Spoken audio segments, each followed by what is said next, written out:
estão iniciando a leitura do Capital. Os que já leram vão perder muito, porque eu vou falar mais para quem não leu. Então, tem muita gente que já respondeu essa pergunta. Engels já respondeu. Fausto Wolff, um jornalista brasileiro, respondeu da sua maneira. Eu vou ler como é que ele respondeu. O que é que Marx queria com o Capital? Certo? Marshall Berman, que é um intelectual muito pouco marxista, mas ele consegue dizer o que é que Marx queria com o Capital. E também Marx fala, porque depois que ele publicou, ele ficou exultante. Aí há um momento que o Engels escreve para ele, que é o companheiro, o camarada dele, e pergunta, e Marx vai dizer: o melhor do Capital para mim foi isso e isso. Então ele vai dizer o que ele escreveu, claro. Mas eu começaria com uma fala de uma pessoa mais popular, que é assim: se você quiser uma ideia popular do que é a intenção do Capital, pensa um analista brasileiro que não é necessariamente marxista. Ele vai falar o seguinte: é claro que o rico tem nojo do pobre, mas desgraçadamente depende dele, pois o pobre é a maior riqueza do rico. Já começou um resumo do Capital. Sem se ter o que fazer com ele, o dinheiro não passa de um pedaço de papel. O rico tem, portanto, escravos que, por força da educação, chamaremos de trabalhadores.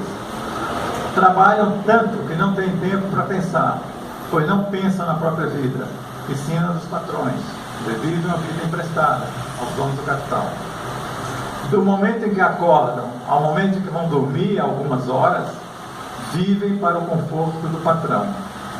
A comida, a bebida, as roupas, o transporte, as escolas, os hospitais pelos quais movem suas vidas miseráveis, segunda classe, logo aumentam de preço ou perecem.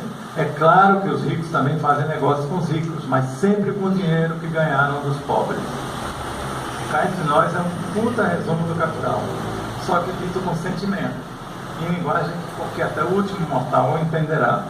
Quando o neoliberalismo ou a globalização foi oficializado como religião geral, foi também facilmente entendido pelos miseráveis que, como cães, passaram a receber uma ração o suficiente para que não morram, pois nós vivemos uma democracia e seus votos são necessários, mas não o suficiente para compreender a própria situação. Então, ele está falando de outra coisa, uma coluna do jornal Globo, tempos atrás, ele morreu já, mas é uma maneira de dizer qual era a ideia do Capital. A outra ideia é assim: vocês sabem que quando Marx escreveu o Capital, ele já tinha escrito o Manifesto Comunista bem antes. O Manifesto Comunista de 48, o Capital de 67. Então, o Manifesto Comunista é uma espécie de proclamação da luta pelo comunismo e da missão histórica da classe trabalhadora. Então, Marx vai escrever o Capital procurando dar uma fundamentação científica objetiva àquela proclamação política. Então, já Marx ele dá uma ideia de que ele queria colocar ciência e substância no manifesto, que é o que ele sentiu que faltou. Ele vai nessa direção. E um dia, Engels, que ainda era jovem, eu vou ler uma citação dele. Engels, ele só tinha 22 anos, ele trabalhava na fábrica do pai, da família, e ele descia lá no chão de fábrica e via a situação da classe trabalhadora na Inglaterra. E aos 22, ele faz um pensamento que para mim é uma síntese do que Marx queria com o Capital. É pouco conhecida, mas não se impressione se for, tipo assim, se vocês acharem muito radical, porque depois vocês vão entender que ele está falando da vida real, pelo menos do chão de fábrica. Então ele diz assim: para entender o grande mistério moderno do dinheiro que faz dinheiro, se trata simplesmente, ele falando, de um assassinato idêntico àquele que é perpetrado por um indivíduo, só que apenas mais dissimulado, mais falso, mais pérfido, porque é um assassinato contra o qual ninguém pode se defender, porque não parece um assassinato, porque não se vê o assassino, porque o assassino é todo mundo, lá em cima, claro, e ninguém também, é todo mundo e ninguém.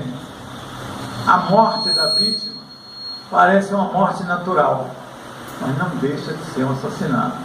Seu jovem Engels, 22 anos, todo mundo sabe que o Capital explora no chão de fábrica, faz latrocínio. O Capital, em resumo, vai ser a história de um latrocínio no chão de fábrica, porque alguns trabalhadores morrem, a questão é essa. Outros ficam mutilados, outros se enlouquecem. Então, esse é o jovem Engels, ainda não tinha conhecimento da obra, porque ela não existia, mas ele antecipa uma ideia do que vai ser o Capital. Por sua vez, Marshall Berman, novamente é um intelectual, ele não é um marxista, ele entende pouco do marxismo, ele é autor daquele livro,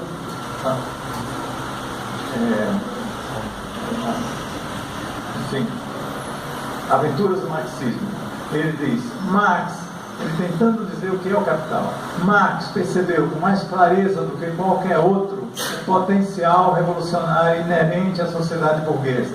Ao mesmo tempo, Marx viu e explicou de maneira definitiva no Capital o horror humano que todo esse progresso traz em sua esteira. A burguesia só consegue liberar a energia humana destruindo seres humanos, usando-os como matéria-prima, como recursos a serem explorados, atirando-os no monturo da escória quando estão gastos, triturando-os quando atrapalham seu avanço. Pode parecer fundamentalista, mas é absolutamente realista e é uma síntese do Capital novamente. Se a gente perguntar o que é que Marx quer com o Capital, esse cidadão entendeu. Esse é o espírito da coisa, da redação do Capital. A outra opinião também interessante é quando perguntam para Marx, Engels, Marx vai escrever para Engels pouco tempo depois de publicado o Capital. Engels pergunta, o que é o melhor? O que é sua obra? Essencialmente, alguém perguntou e ele reproduz a pergunta e Marx responde, o melhor do meu livro, e esse é o segredo do Capital, o melhor do meu livro é o duplo caráter do trabalho, que posto em evidência desde o primeiro capítulo. Aí, eu vou continuar em seguida. Aí contraria uma série de abordagens do Capital na universidade, que começa com a mercadoria e fica 50 anos estudando a mercadoria. E não a mercadoria que mais interessa, que é a força de trabalho. Estudando a mercadoria em geral. Então aqui o Karl Marx está dizendo o que é o melhor da minha obra, e ele começa pelo quê? Pela mercadoria? Ele começa assim, o melhor do meu livro é 1 e 2. O duplo caráter do trabalho, posto em evidência desde o primeiro capítulo, posto onde ele se exprime em valor de uso e valor de troca. Gente, isso é um salto mortal contra as discussões do Capital, que eu repito, na UNB teve uma, em vários lugares tem, você fica ali na masmorra, estudando o Capital durante muito tempo e às vezes só no primeiro capítulo. E Marx fala, por que ele começa com mercadoria, ele está preocupado com força de trabalho. Essa é a questão. Porque é a única mercadoria mágica, ela cria valor, cria riqueza, e somente ela cria riqueza. Então engana-se quem pensa que quando Marx está estudando tempão, mercadoria, no capítulo dificílimo, depois do seguinte, dificílimo, mais ou menos, depois do seguinte, difícil, árido, que ele está preocupado com a mercadoria em geral, com a filosofia da mercadoria. É força de trabalho. Este é o homem que escreveu o Manifesto Comunista. Como é que